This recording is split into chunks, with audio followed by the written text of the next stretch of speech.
बीरबल के परिवार की परीक्षा। एक दिन बादशाह के मन में बीरबल के कुटुंब की परीक्षा लेने की उमंग उठी। वह अपना भेष बदलकर कई अन्य सभासदों के साथ बीरबल के घर पहुँचे। इस समय बीरबल के घर पर कोई बड़ा आदमी मर्दाना नहीं था। वे लोग निजी काम से घर से बाहर चले गए थे। केवल बीरबल का एक छोटा लड़का और एक लड़की आपस में द्वार पर खेल कूद मचा रहे थे। लड़के ने बादशाह को देखकर कहा, वह आए।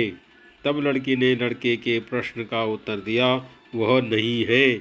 बीरबल की पत्नी दालान में बैठी हुई कुछ दस्तकारी कर रही थी। वह भी इनकी बातें बराबर सुनती जा रही थी। वो बोली, बच्चों, यह भी होता है और वह भी होता है। इन तीनों की उपरोक्त गुप्त वार्ता सुनकर बादशाह लौट गया और दरबार में पहुंचकर समस्त दरबारियों के सामने इस बात की चर्चा की और उसका अर्थ भी पूछा। वह आए, वह नहीं आए, और वो यह भी होता है, वह भी होता है।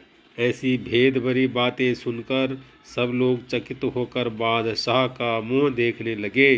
कितने दरबारियों ने तो लज्जावश अपनी गर्दन नीची कर ली और नाखून से ज़मीन खुरेदने लगे। जब बादशाह ने देखा कि इनसे कोई मतलब नहीं निकलेगा, तो वह बीरबल को बुलवाया और उससे भी ऊपर कही बातें सुनाकर उसका अर्थ पूछा। बीरबल ने कहा, गरीब परवर, यह वार्ता किसी मूर्ख पर छिड़ी थी। प्रश्न का तात्पर्य यह निकलता है कि किसी के घर उसकी अनुपस्थिति में जाना उचित नहीं है, और यदि कोई हटकर मूर्खतावश जाए ही और उसके घर वाले उसके लिए ऐसा कहें तो समझना चाहिए वो आए, यानी बैलराज आए। वह नहीं है, यानी उनको सींग नहीं है।